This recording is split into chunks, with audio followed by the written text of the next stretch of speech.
En cette fin d'été, le festival culinaire omnivore a pris ses quartiers aux portes de Paris. Bonjour. On a un petit test. Ouais. Un test mystère d'une glace. Ah, grave. Ouais. Parmi les exposants, Henri Guittet et son food truck de glace attirent particulièrement les gourmands. S'il n'y a pas du lait ou de la crème, un truc... les ribauds, non? Non. Non. C'est du fromage? Non? Ouais, c'est un fromage. Ouais. Genre de la brousse ou de la faisselle? On n'est pas loin. Là, c'est feta. Ah, putain. Feta, ouais. Ah ouais? Notre but, c'est de surprendre les gens. Et là, le défi sur la feta, c'était de retrouver le côté un peu granuleux de la feta, le côté lacté, brebis, etc. Et de l'avoir en glace. Donc sur une glace qui serve à la fois en dégustation à la boule dans la rue, mais aussi en partie prenante d'une entrée ou d'un dessert. Parce que la feta, quand c'est des bonnes fetas artisanales, on a un goût puissant qui arrive à être retranscrit dans la glace.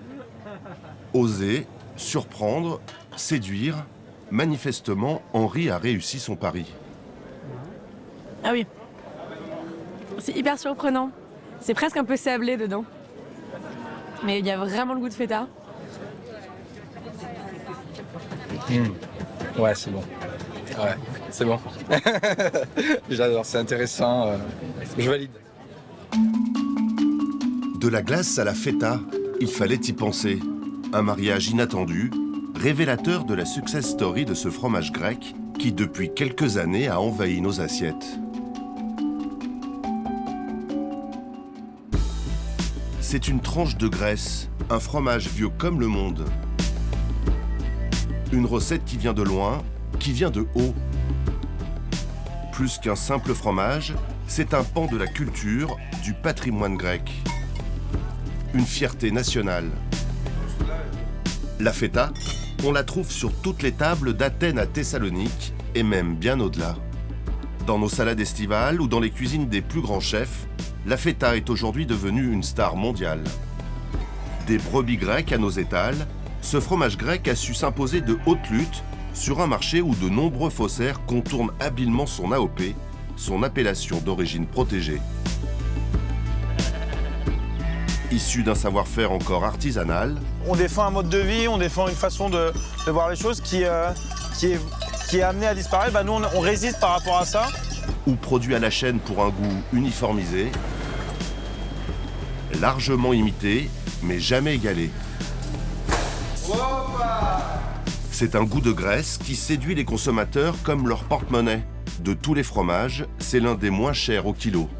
Son petit goût d'été a même convaincu les véganes qui en ont fait une version sans lait. J'aime bien avec la salade, mais j'aime bien aussi juste comme ça, avec un petit pain ou baguette. Du Péloponnèse à Paris, nous allons vous raconter l'histoire de la feta, l'alpha et l'oméga du fromage.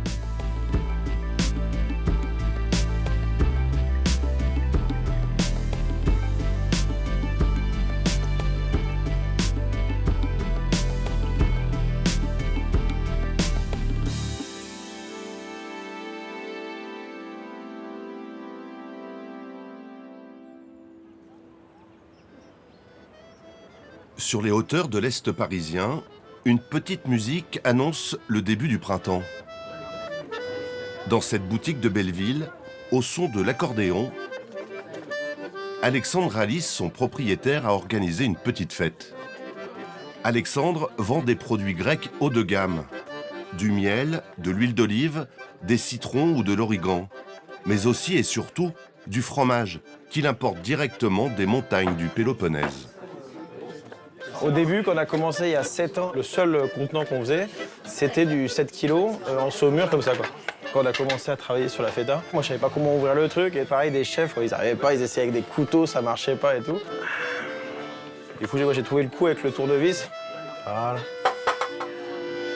S'inspirant du Beaujolais nouveau, Alexandre fête lui l'arrivée de la feta nouvelle. Ça, c'est une que tu viens de recevoir, en fait? Ouais, c'est le que de recevoir la mardi. C'est la feta produite de début janvier, en fait. C'est vraiment la première feta. Et donc, du coup, c'est toujours un bel événement, quoi, parce que tu vois, ça lance un peu la saison. Car contrairement aux idées reçues, ce fromage, s'il est artisanal, n'a pas le même goût tout au long de l'année. En début d'année, tu as quelque chose de très beurré, de très jaune. En fait, on est presque, tu vois, sur un fromage, un chèvre frais quelque part, tu vois. C'est ça aussi qui est intéressant, puis de le voir. Et après, tu as vraiment une évolution qui se fait au cours de l'année. En plein hiver, on a vraiment une feta très très riche, enfin un herbage qui est très riche. Et plus ça va aller, plus on va avoir la sécheresse, donc du coup, qui va se retrouver dans le lait, donc moins de gras. Et c'est comme ça qu'on retrouve dans le fromage, quoi. Bonjour! Le fromage d'Alexandre, Dites-moi tout, vous voulez de la feta? Oui. La nouvelle, c'est ça? les clients de la boutique en raffolent, comme c'est habitué. Alors, elle est Elle est faite du mois de janvier, là. grecque? Elle est grecque, elle est au nord de Kalamata. Forcément, la feta c'est grec. Et ça, c'est le producteur, sa première production en fait de début janvier. Je m'en lèche les babines. Non, elle est bonne. Elle est bonne? Juste ce qu'il faut, pas salé. Bon, c'est bon. Vous avez goûté? C'est très bon. Bon, eh ben, je vais en prendre 2, moi. Ce qui est vraiment bien, tu vois, c'est ce qu'on a là. Ça se conserve pendant combien de temps? Non, moi non plus. Ça bouge pas. Quand tu l'as ouvert, il faut le manger dans la semaine, quoi, à peu près. Tu sais que je vais en Grèce depuis 50 ans. Et avant, c'était les paysans qui faisaient la feta et tout ça. Et un jour, on allait au restaurant le soir. Eh bien, on voit 2 beaux bacs en ferle, des bidons avec écrit feta de Hollande au lait de vache. Voilà. En Grèce. En Grèce? Oui, oui, oui, oui. En quelle année? Oh, alors attends. Il y a 30 ans? Il y a 30 Avant ans. l'AOP. Peut-être, certainement. Il y a certainement. Bah, alors voilà. depuis, ben, je fais plus confiance, quoi. Bah, c'est dommage, parce que Mais depuis, alors, c'est depuis pour ça que j'accours là, alors que j'ai même pas le temps. Mais j'ai dit, mon Dieu, de la bonne feta, comme des bonnes depuis qu'il y a maintenant oranges, des bons citrons, une appellation justement qui protège les producteurs grecs de feta, ça a changé complètement la donne. Bon. Et c'est devenu vraiment le fromage symbole national qui est vraiment produit en Grèce. Et donc du coup, ça représente 85% des exports de fromage, la feta en Union européenne, quoi. Ben, tant mieux. Si tous les invités d'Alexandre sont sûrs de déguster un produit de qualité, c'est notamment parce qu'il se rend régulièrement en Grèce.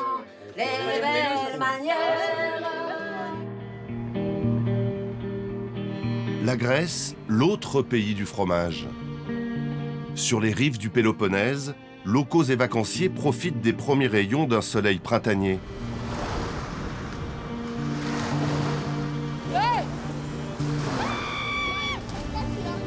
Pour eux, l'attrait de la Grèce, c'est bien sûr la mer. Ce sont aussi les produits frais qui constituent le cœur de la cuisine méditerranéenne.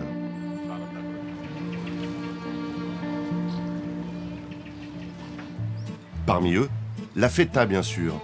Ici, elle s'affiche partout. Ce fromage est tellement consommé par les Grecs que la moindre épicerie de quartier ne peut s'en passer. Andonis Kaparianis est le gérant de cette petite boutique. Entre déodorants, café et lentilles, il réserve une place de choix au fromage et en particulier à la star locale.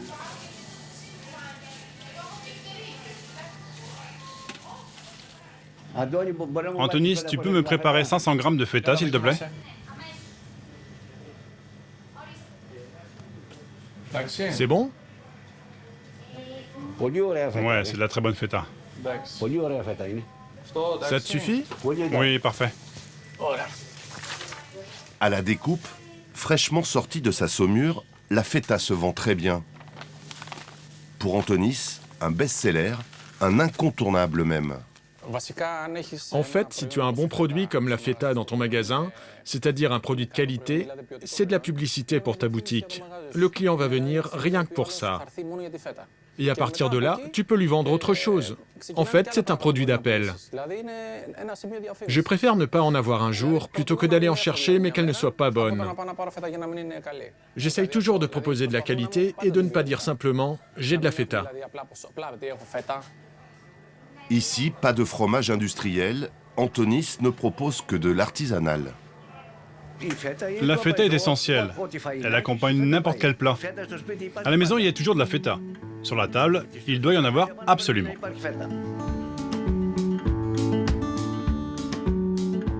À la maison ou au restaurant, la feta est toujours au menu. Les Grecs en sont de loin les premiers consommateurs, avec en moyenne plus de 10 kilos par an et par personne. De la gargote de plage au restaurant gastronomique, en simple tranche ou transformée par des chefs audacieux, les clients en raffolent. Trop bon. La feta, un aliment de base de la cuisine grecque, mais pas seulement. C'est plus qu'un simple fromage, bien plus. Il fait partie de notre identité. Il est mentionné dès l'Antiquité dans des textes et sur des peintures rupestres. On a l'impression que vous en êtes fiers de ce fromage. Nous sommes très fiers. Je crois que tous les Grecs aimeraient quelque part revivre dans l'Antiquité. Si les Grecs sont aussi fiers de leur fromage, c'est que son histoire, c'est un peu leur histoire. Ce type de fromage en saumure existe depuis des millénaires, mais c'est seulement au 8e siècle avant Jésus-Christ qu'on en trouve la première trace écrite, et pas n'importe où, dans l'Odyssée d'Homère. Si le cyclope Polyphème est connu pour avoir dévoré quelques compagnons d'Ulysse, il l'est moins comme ayant été le premier producteur de feta. En portant chaque soir le lait de ses brebis dans sa grotte, le géant découvrit un jour que le lait avait caillé dans son contenant et était devenu une masse solide et savoureuse. La feta était née. D'autres pays voisins de la Grèce produisent des fromages similaires à la feta, qui signifie tranche en italien. Le telemea en Roumanie, le salamoreno en Bulgarie, le beyaz peynir en Turquie ou encore l'aloumi à Chypre.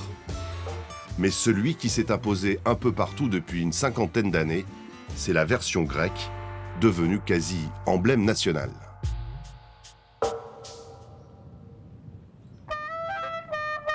Kalamata dans le sud du Péloponnèse. C'est d'ici qu'est originaire la famille d'Alexandre Rallis. Le Parisien franco-grec vient régulièrement sur ces terres pour se ressourcer, mais aussi pour trouver de nouveaux produits à importer. C'est bon. À peine débarqué de l'avion, Alexandre se rend d'abord au marché de la ville, presque un pèlerinage. Le marché, c'est vraiment le lieu à Kalamata, moi, qui me fait vibrer. J'ai plein de souvenirs avec ma grand-mère qui m'a amené, auquel on regardait, qui m'a donné les amours du produit. Vous avez de belles fleurs de courgettes. Je vais en acheter plus tard.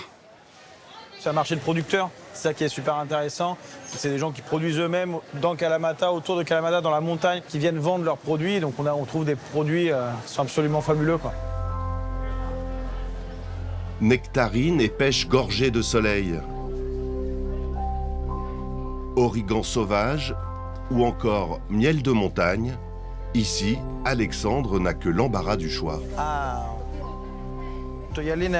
Le pot en verre, c'est 1 kilo? Comme pour les pots en métal. D'accord, donne-moi alors celui en verre. Tu vas rester 3 semaines? Seulement 10 jours et je rentre à Paris. Et ta mère, ça va? Ma mère va bien, elle va venir aussi. Parmi les bons produits de Kalamata, il y en a un connu mondialement, l'olive. Pourtant, selon Alexandre, les Grecs ont encore du mal à promouvoir leur patrimoine culinaire. L'immense problème de la Grèce au niveau agricole, c'est sa non-valorisation des produits d'excellence qui existent. L'exemple typique, c'est l'huile d'olive, qui aujourd'hui est vendue à 70% en vrac, en Italie ou en Espagne, sans aucune dénomination grecque. Donc on perd énormément de richesse, d'identité à travers ça. Et nous, on essaie de justement changer cette donne et de créer des dynamiques qui font que des producteurs locaux peuvent vivre en fait, de leurs produits.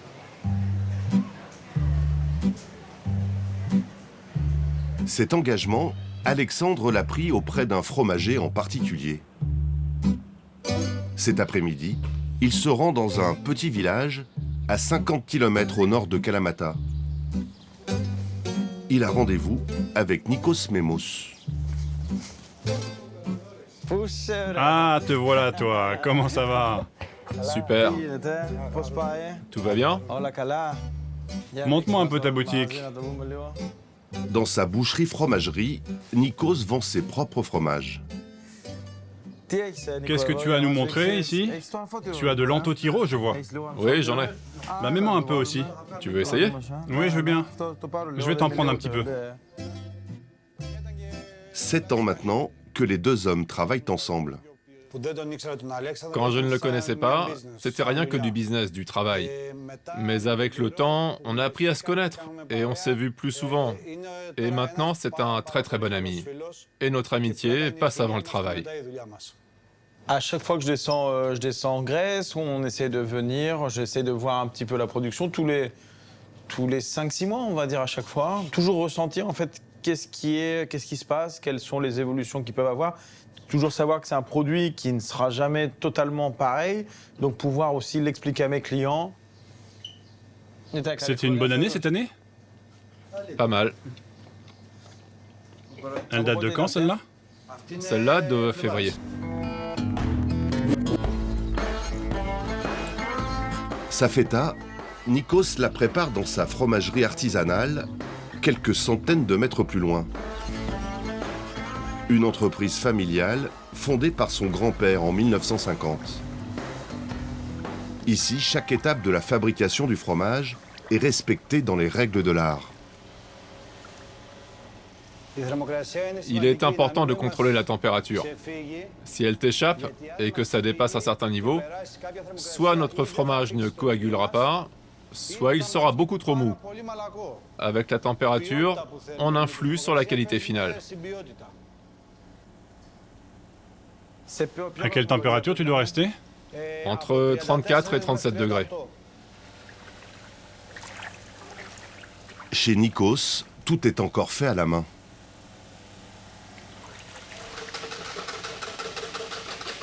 On verse nos enzymes naturelles dedans et on laisse coaguler. Pour que ça coagule, il faut attendre entre 45 et 60 minutes. 1 heure seulement après l'ajout d'enzymes naturelles, la magie opère. Ça a caillé, maintenant c'est prêt. Le fromage s'est séparé du petit lait. On entaille la pâte pour bien la séparer du petit lait et pour qu'il ne reste plus que du fromage. Ces gestes ancestraux, Nikos les maîtrise depuis tout petit.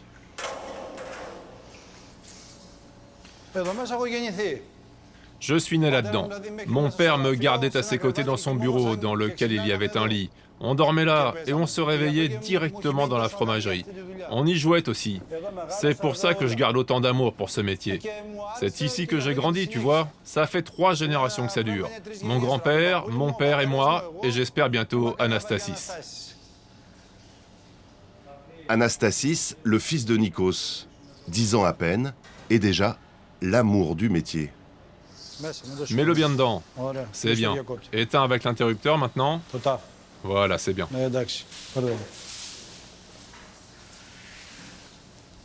Il est toujours avec nous.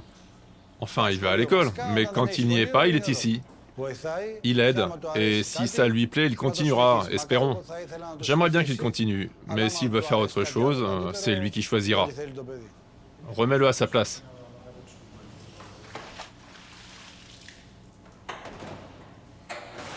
Pour fabriquer son fromage, Nikos peut aussi compter sur sa femme, Sofia.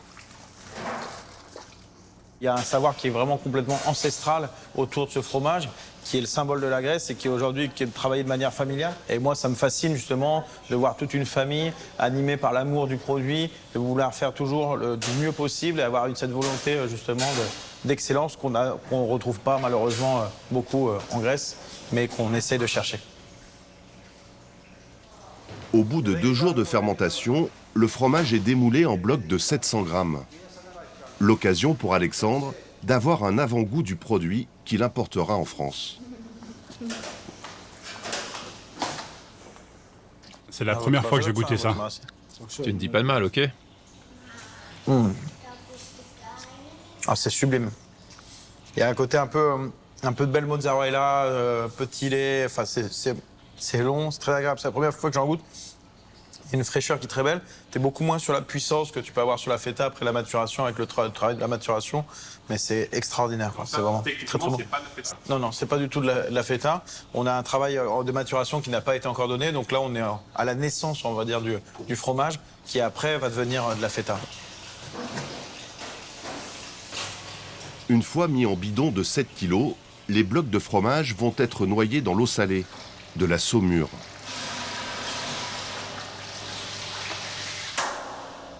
Là, on ajoute la saumure, le liquide. Je mesurais la dose de sel nécessaire au fromage pour qu'il ne s'abîme pas.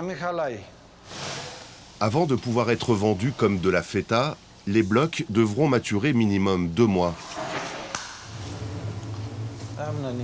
Pour la phase de maturation, Nikos utilise une chambre froide.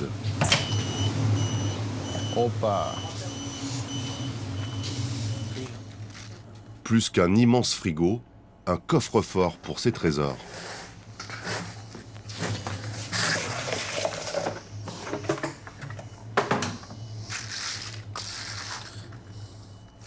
Regarde un peu là-dedans. Ça n'a pas bougé. Très belle feta. Excellente odeur, excellent goût, même si la présentation n'est pas super. Et Nikos ne fait pas que de la feta. On a différents fromages qui sont faits à base de lait de brebis et de chèvre.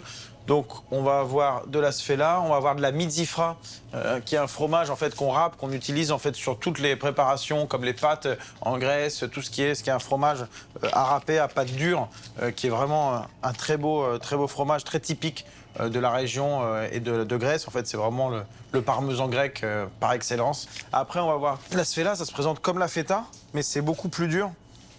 Et moi, j'avais essayé d'en faire venir du coup en France, mais le goût était beaucoup trop prononcé et beaucoup trop fort. Et du coup, ça n'a pas marché, quoi. La feta de Nikos, elle, fait l'unanimité, notamment en raison de son étiquette originale, imaginée par la femme d'Alexandre.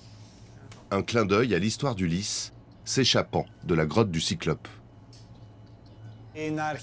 Au début, quand j'ai vu cette étiquette, je l'ai trouvée un peu bizarre. Et la première année, je la mettais seulement sur la feta pour Alexandre. Moi, j'avais la mienne, plus ancienne, mais à force de coller la nouvelle, à force de la voir, elle a fini par me plaire. Et finalement, je l'ai mise sur tous mes produits. Et maintenant, tu l'as même sur ton t-shirt. Retourne-toi. Un bon produit, une aide au marketing et à la distribution. Résultat, depuis le début de sa collaboration avec Alexandre, Nikos a vu sa production passer d'1 à 6 tonnes par an. Qu'est-ce que tu comptes faire maintenant avec ce nouveau frigo? Je vais mettre ta marchandise avec le lait. Ah ok, le mauvais lot, le mien, tu le mettras ici et les bons là-bas. Ouais, c'est ça, ou le contraire. Pour ne pas mélanger la qualité et le rebut. C'est ça? Eh oui. Je vois. Si aujourd'hui Nikos plaisante avec son partenaire français, il a connu des moments beaucoup plus compliqués. Quand on l'a rencontré, il avait pris un impayé de 40 000 € par une grande surface à Kalamata, alors que c'était un jeune fromager qui se lançait, avec beaucoup d'envie, et qui a eu tout de suite rencontré les difficultés qu'on peut rencontrer en Grèce pour un artisan. Et donc quand je le rencontre, il me donne quelques échantillons en me disant « Bon, bah voilà, je continuerai parce que c'est ma vie et compagnie, mais sache que j'ai une difficulté qui est très forte aujourd'hui. » En le faisant goûter à Paris, il y a des gens qui m'ont dit « Ça, c'est extraordinaire, il faut le ramener. » Aujourd'hui, on fait à peu près les 1/4 de sa production à l'export en France, et ce qui montre que le commerce et le commerce intelligent peut être aussi européen. Et c'est-à-dire que les achats qui vont être faits en France peuvent sauver aussi des artisans localement en Grèce. Quand Alex est arrivé, j'étais très méfiant vis-à-vis de lui. Parce que peu nombreux sont ceux qui recherchent la qualité. La plupart ici regardent d'abord le prix du produit, et la qualité leur importe peu. Mais à l'étranger, c'est l'inverse. Ils recherchent avant tout la qualité. Une recherche de qualité qui va de pair avec les apports nutritionnels qu'on peut retirer de ce fromage, très souvent associé chez nous à la salade grecque. Florence Foucault est nutritionniste à Paris. Dans cette salade, on peut retrouver donc des tomates, des oignons qui apportent des vitamines et des minéraux ainsi que des fibres. On retrouve bien évidemment la feta pour son apport en calcium et en protéines, et l'huile d'olive qui est elle aussi nécessaire puisque riche en oméga 9, et les oméga 9 ont des qualités en termes de prévention des maladies cardiovasculaires. Pour la nutritionniste, les bienfaits de la feta sont en plus renforcés par la nature même de son lait. La feta est fabriquée à base de lait de brebis. Le lait de brebis est beaucoup plus riche en protéines, mais aussi en matières grasses que le lait de vache. Les protéines contenues dans le lait de brebis ont une meilleure digestibilité, ce qui permet une meilleure absorption par l'organisme. De fait, l'intérêt nutritionnel du lait de brebis est supérieur à l'intérêt nutritionnel du lait de vache. Car tout part de là, du lait de brebis. Ces brebis, on les trouve dans les montagnes. Dans l'arrière-pays de Kalamata, de nombreux troupeaux paissent à l'air libre, dessinant des tableaux champêtres dignes de l'Antiquité, comme un voyage dans le temps. Des brebis, mais aussi des chèvres, dont le lait pour la fabrication de feta est autorisé à hauteur de 30% du total.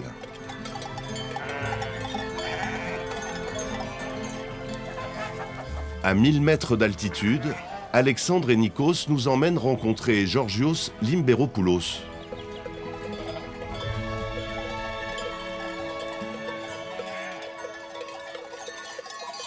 Comment s'est passée cette année? Pas très bonne? Pas bonne, non. Les petits sont tous morts dès le 2e jour. Aucun n'a survécu. Georgios est berger depuis 30 ans. C'est lui qui fournit son lait de chèvre à Nikos. Généralement, ces bêtes paissent librement dans le maquis grec, mais aujourd'hui, leur berger les a emmenés sur une parcelle étonnante. Ici, c'est prévu pour faire un stade de foot. Tu rigoles? Un futur stade de foot qui, en attendant, fait le bonheur des chèvres de Georgios. Ici, elles trouvent une grande variété de plantes. Ça, c'est tout tendre. Là, il y a des graines dedans, si tu l'ouvres.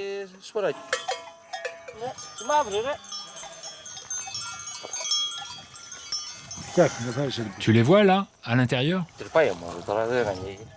C'est de l'artichaut sauvage. Attention, ça pique. À l'intérieur aussi, il y a des graines. La plante s'ouvre avec la rosée. C'est ça qu'ils mangent. De l'herbe, de l'artichaut sauvage, mais cette année, les dieux de l'Olympe n'ont pas été cléments avec Georgios. Il a plu trop tôt cette année. L'herbe, comme les autres plantes, sont sorties, mais la chaleur les a vite desséchées.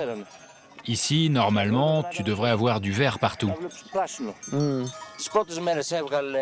Les premiers jours, c'était de la bonne herbe, mais là, il n'y a plus rien et du coup, on doit compléter leur nourriture.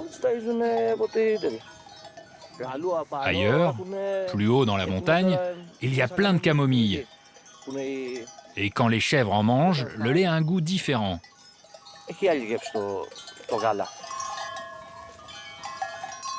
Aléas climatiques, type de plante ingérée, cette alimentation naturelle, qui n'est jamais complètement la même, permet d'éviter un goût uniformisé. Précisément ce que recherche Alexandre. On a l'or blanc de la Grèce, ouais, on a un fromage qui est mondialement demandé. On a les personnes qui sont là pour le faire. C'est ça qui est fabuleux et qu'il faut défendre, c'est que ces personnes existent de moins en moins malheureusement. C'est pour ça qu'on se bat pour une agriculture artisanale avec des gens qui touchent, qui ont les mains dedans, qui ont leur vie dedans quelque part, et pas une agriculture aseptisée, enfermée, où on ne sait pas d'où ça vient, qui l'a fait, on n'a pas de nom. Là ici on a un nom, on a une histoire qui est familiale. Et pour moi, toute la beauté, elle explose comme ça. Alors peut-être que c'est cliché, peut-être que c'est pas. Moi en tout cas, c'est le monde dans lequel j'ai envie de vivre et je me battrai pour ça. Ce travail artisanal, ces gestes et ce mode de vie millénaire ne sont plus majoritaires en Grèce. Loin de là.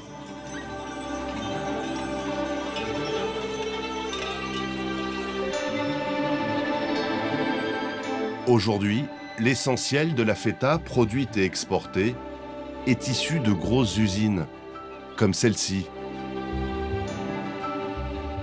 Nous sommes à Almiros, à 200 km au nord d'Athènes. De tous les fabricants industriels de feta, la fromagerie Roussas est la seule à avoir bien voulu nous répondre et à nous accepter dans ses locaux. C'est un des 4 acteurs principaux du secteur.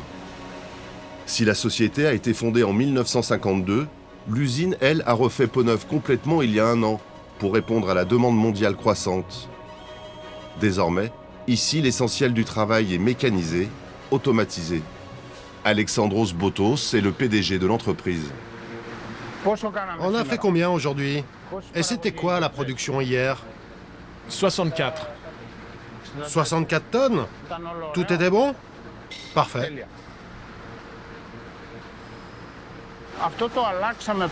Désormais, nous avons un convoyeur. Et la production se fait en continu 16 heures par jour. Le grand convoyeur, le voilà. Il est long de 45 mètres. C'est compartimenté. En début de production, c'est du lait pasteurisé qui arrive. Ensuite, on a des séparateurs, comme celui que vous voyez tourner.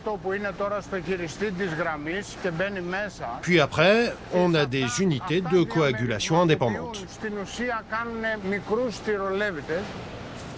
Une production high-tech qui ne laisse rien au hasard.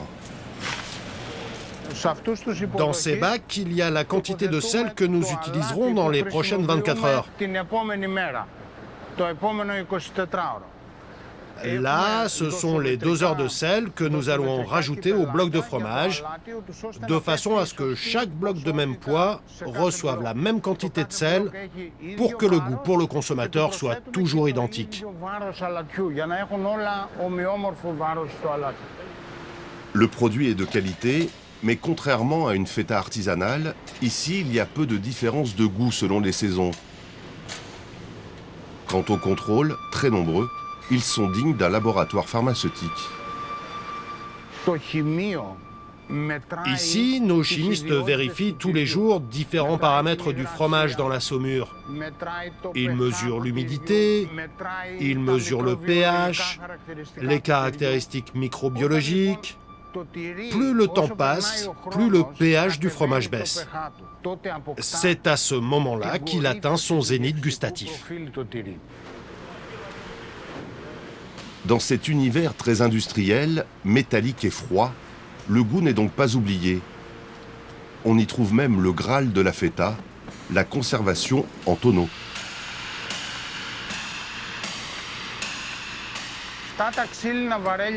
Ces tonneaux en bois que nous avons ici, on les utilise à peu près pendant 10 ans.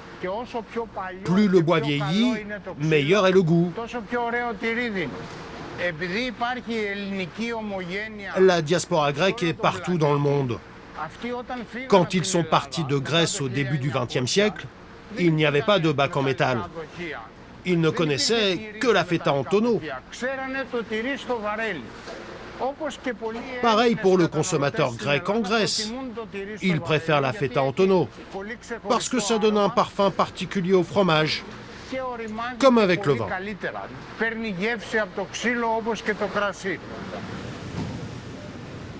Un produit goûteux qui a fait la réputation de cette marque. Avec cette nouvelle chaîne de production ultra performante, l'usine sort jusqu'à 15 000 tonnes de fromage par an. Une fierté pour le patron.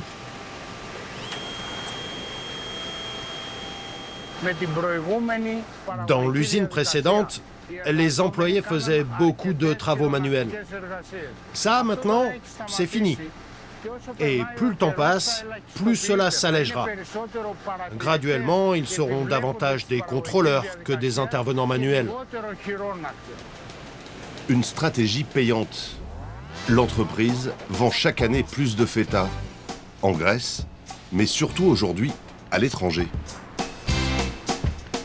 Dans la partie conditionnement, nous remarquons des étiquettes très variées pour des clients anglais, allemands ou encore français. Alexis Roussas est directeur du site. Il nous explique qui sont ses clients. Ça, c'est une marque de distributeur. On va le mettre là. Ça, c'est du bio pour la France aussi. Des produits pour la France, pour l'Europe et même bien au-delà. Qu'est-ce que c'est que ça? Ça, c'est le plus petit conditionnement de 30 grammes. Il est fait pour le marché japonais, pour leur supermarché. Un paquet contient 10 portions de 30 grammes. On l'exporte vers le Japon depuis 5 ans. La feta, un succès planétaire qui fait les affaires des industriels comme Roussas. Ces 10 dernières années, il y a une tendance à l'augmentation de notre chiffre d'affaires de plus de 10 à 12% chaque année. Vous ne le savez sans doute pas, mais la feta que vous achetez dans votre supermarché, quelle que soit l'enseigne, vient bien souvent de cette usine. Il y a un emballage spécifique pour cette marque. Il y en a un autre pour cette autre marque, par exemple, mais la feta est la même. C'est la même qualité de produit. Dit autrement, la seule différence qui existe entre ces fetas de marque de distributeurs, c'est le prix auquel les enseignes nous les vendent. Des produits identiques, mais de qualité, car la feta, même industrielle, bénéficie d'une appellation d'origine protégée, une AOP, obtenue après des années d'un combat presque homérique. Face aux concurrents européens qui produisent eux aussi massivement depuis les années 60 du fromage sous la dénomination feta, en 1994, Athènes s'engage auprès de la Commission européenne dans une bataille juridique digne d'une tragédie grecque. Après un marathon judiciaire, elle obtient définitivement gain de cause en 2007. Ce fromage grec a désormais son appellation d'origine protégée. Pour appeler du fromage feta, il faut prouver qu'il est produit en Grèce, et encore seulement dans certaines régions, qu'il contient au moins 70% de lait de brebis et 30% maximum de lait de chèvre, ou encore que son temps de maturation est de 2 mois minimum. Tous les fromages qui ne répondent pas à ces critères ne peuvent plus utiliser le terme feta. Pourtant, aujourd'hui encore, difficile d'y voir clair, tant l'offre pléthorique de fromages qui ressemble à de la feta trompe le consommateur. Petit test sur un marché parisien. Si je vous présente ça, qu'est-ce que vous me dites, c'est quoi? C'est de la feta. Vous êtes sûr? Bien sûr. Si je vous montre ça, pour vous, c'est quoi? C'est du fromage. Quel type de fromage? Fromage feta, là, comme dans la salade. Si je vous présente ça, vous me dites qu'est-ce que... De la feta. C'est du fromage apparemment grec. Apparemment. Et c'est bien là tout le problème. Pour contourner l'AOP et continuer de vendre leurs produits, les industriels du fromage ont multiplié les astuces. Xavier Terlet est consultant en marketing. Il nous décrypte ses stratégies. On trouve de tout sur le marché. On trouve des produits qui ressemblent à de la feta, mais ce n'est pas de la feta, avec les codes usuels. On voit la mer, on voit les îles, la couleur bleue, omniprésente. On voit également des sonorités qui ressemblent à des noms grecs, mais ce n'est pas de la feta. Est-ce qu'on peut considérer que c'est presque mensonger comme marketing? Je dirais pas que c'est mensonger, je dirais que c'est volontairement trompeur. Voilà. Qu'est-ce qui vous a induit en erreur? Parce que cette marque a très bien communiqué. On a toujours en mémoire cette publicité qui nous rappelle un peu la Grèce. C'est feta salakis au bon lait de brebis. Et du coup, on prononce le mot brebis au lieu de brebis. Mon bon Ulysse, une salade à la feta salakis. Merci Gladys. Non, Pénélope. Salakis au bon lait de brebis. Ce slogan et ces publicités, si vous avez plus de 30 ans, vous les avez forcément entendus, vus et revus. Mais avant octobre 2007, car à partir de cette date, les producteurs de fromages non grecs ont dû retirer toute mention relative à la feta sur leurs emballages et dans leurs publicités. En interrogeant Médiamétrie et leurs archives, nous nous sommes rendus compte que les mois précédant cette date butoir, Salakis a fortement communiqué avec son slogan accrocheur. Juste après 2007, le nombre de spots est encore très important, mais cette fois-ci, avec un détail en moins. Salakis, sa recette 100% lait de brebis. L'industriel ne mentionne plus le mot feta, mais il garde tout son univers pseudo-grec. Le consommateur n'y voit que du feu. Pour lui, Salakis demeure de la feta. Exquis. Salakis au bon lait de brebis. Salakis appartient au groupe Lactalis. Nous avons essayé de les joindre à plusieurs reprises pour savoir si cette stratégie avait porté ses fruits. Le groupe Lactalis vous souhaite la bienvenue et vous prie de bien vouloir passer. Direction de la communication, bonjour. Oui, bonjour. Pourrais-je parler à madame, s'il vous plaît? Elle est occupée pour l'instant, monsieur. Qui la demande? Monsieur Pontus. Je t'ai contacté plusieurs fois pour un documentaire sur la feta. Oui. Moi, je veux juste savoir si c'est oui ou non. Ça fait quand même 1 mois et demi la demande ou 2 mois, donc voilà, j'aimerais juste savoir où je vais. Très bien. Écoutez, je vais lui transmettre vos coordonnées à nouveau. Je vous remercie. Au revoir. Je vous en prie, au revoir. Malgré nos relances, le groupe Lactalis ne reviendra jamais vers nous. Si des marques comme Salakis ne peuvent pas prétendre à l'appellation feta, elles utilisent malgré tout du lait de brebis. D'autres, elles, n'hésitent pas à utiliser un lait bien moins cher, le lait de vache. Là, il n'y a rien marqué. Ouais. Vous savez ce que c'est? Chèvre, pas chèvre, vache. Ouais. La feta, le lait de vache, c'est même pas la peine. Hein. C'est faux, c'est tout faux. Et ben ça, c'est du lait de vache. Ben, ça se fait pas. C'est du fromage de vache, c'est du lait de vache. Voilà. Ouais. Ça peut pas du tout être de la feta. Vous vous êtes fait avoir. Je me suis fait avoir. En plus en connaissance de cause, puisque je travaille dans une fromagerie. Des fromages au lait de vache, à la texture et au goût très éloignés de l'original, tout comme leur pays de production. Vous savez où c'est fait? Bah, si je retourne, oui. Allez-y, allez-y. Je vais y aller. Tout à fait en bas. Oula, dis donc, il a pris un coup de chaud au Danemark. Et là, on est quoi? Danemark aussi. Bon, bah, on voyage un peu. Tout à fait en bas. Au Danemark. Ah oui. Là, en plus, on est parti loin pour la fabriquer. Vous le saviez, ça? Non, je ne savais pas du tout. Mais maintenant, je ferai beaucoup plus attention. Grande-Bretagne, Pays-Bas, mais surtout Allemagne et Danemark, nos voisins du Nord sont bien les plus gros producteurs de fausses feta au lait de vache. Nous avons fait à plusieurs reprises des demandes de tournage dans leurs usines XXL, mais aucune réponse du principal producteur danois. Et tout juste, un refus poli par mail de la plus grosse fromagerie industrielle allemande. Merci d'être revenu vers nous, mais j'aimerais vous informer cependant que la décision d'Orkland est définitive. Cette entreprise appartient au groupe français Bell. Hasard ou concertation dans leur absence de réponse, on peut noter que Bell est détenu à hauteur de 25% par le géant Lactalis.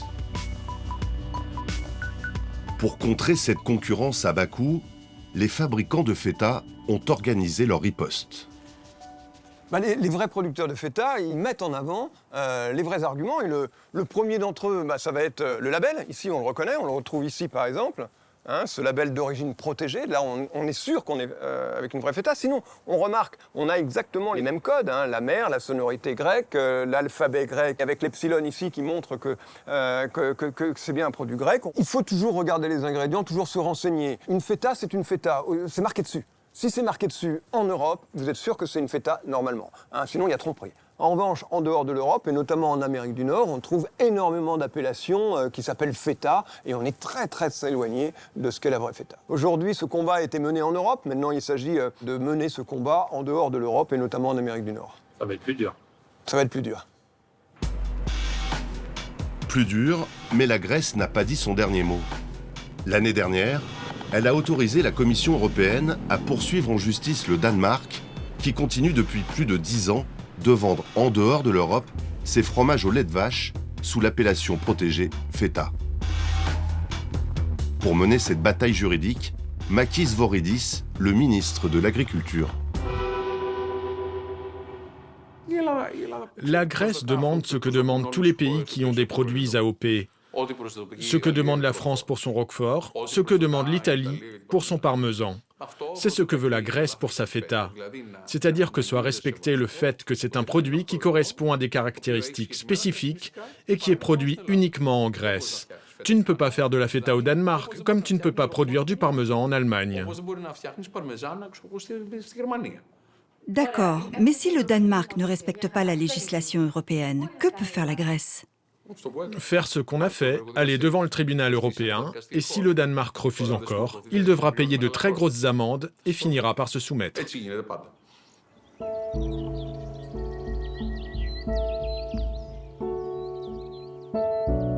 Sans attendre l'issue de ce bras de fer entre États, certains continuent de faire vivre à leur échelle le patrimoine culinaire grec. Nous retrouvons Alexandre Alice. Ce matin, sur ce petit chemin millénaire, il nous emmène à la rencontre d'un de ses fournisseurs d'origan, une herbe indissociable de la consommation de feta. On est sur les hauteurs du Taillette, on est à 1650 mètres, avec une flore qui est sublime, avec beaucoup de choses différentes, de l'origan, évidemment, qu'on va aller chercher, mais aussi du thé des montagnes, de la menthe. Ça se mérite, l'origan. Ah, il faut aller le chercher, hein.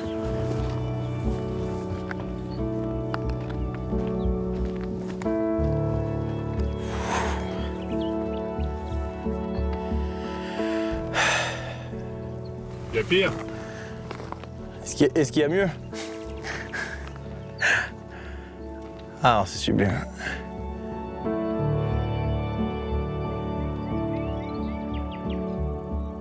Comment vous avez découvert cet endroit? Un peu par hasard, en fait, en rencontrant une personne dans un bistrot à Kalamata qui me dit qu'il faisait du thé sauvage. Et du coup, j'étais très intéressé pour trouver en fait de l'origan. Donc je lui ai demandé, il m'a dit, bah, écoute, viens voir un peu l'exploitation qu'on a. C'était l'année dernière, hein, donc ça fait assez peu de temps. Et puis là, j'aimerais bien ramener d'autres choses, comme de la menthe sauvage, la sauge. Donc on va aller voir un peu, discuter, voir ce qui est possible. Mais ouais, c'est comme dans mon souvenir, quoi. Le lieu, il est tellement prenant, quoi. C'est sublime, quoi.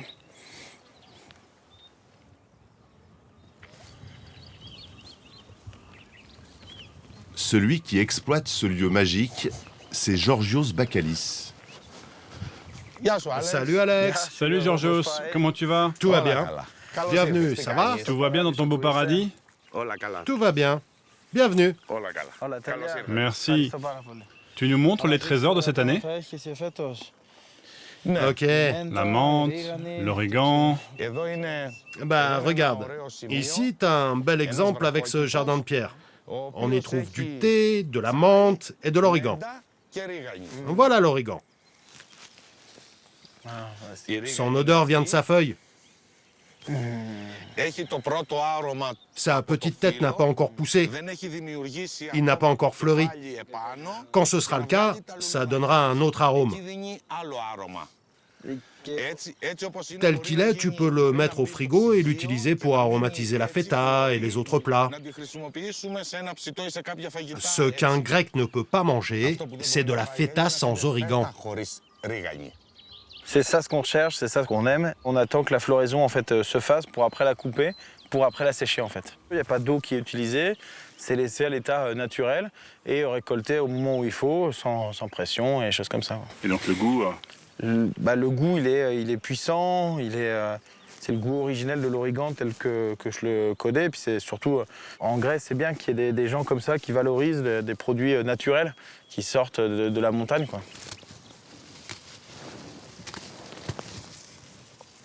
Tu vas pouvoir récolter beaucoup d'origan cette année encore?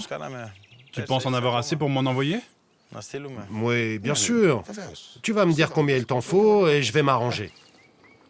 Il y a encore 5 ans, Georgios était boulanger. Un métier rémunérateur, mais stressant et contraignant. Sa reconversion dans les montagnes était risquée, mais ici, il a enfin trouvé son équilibre. Tu ne peux pas monter sur la montagne, faire ce métier en ayant à l'idée de faire de l'argent ou en pensant que tu as hérité de ces terres. Cette terre, tu ne fais que l'emprunter à tes petits-enfants.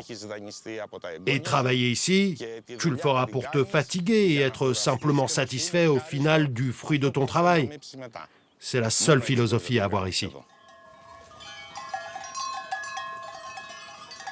Au moment de partir, comme un clin d'œil, un troupeau de chèvres fait son apparition au-dessus de l'exploitation de Georgios.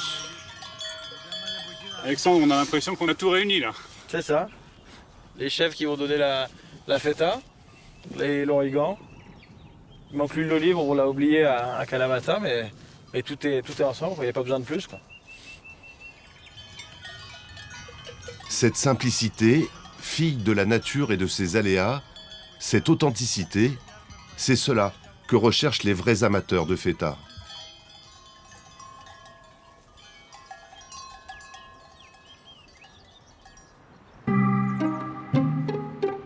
Loin des montagnes du Péloponnèse, les cuisines du Clarence, un grand hôtel parisien. Ici, on travaille des produits d'exception. Allez, au revoir. Christophe Pelé est le chef de ce restaurant 2 étoiles. Sa marque de fabrique, l'originalité. Ouais, s'il te plaît. Gus, à quoi on fait ça là? Ça va aller, non? Regarde. Hé, garçon. Ouais. Tiens, Gus.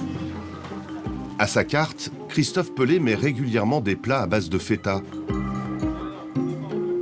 Le fromage artisanal qu'il cuisine est ici réinventé, sublimé. Aujourd'hui, on a fait une petite tempura à l'entre les sèches, donc on a mis la feta dedans et on l'a fait frire.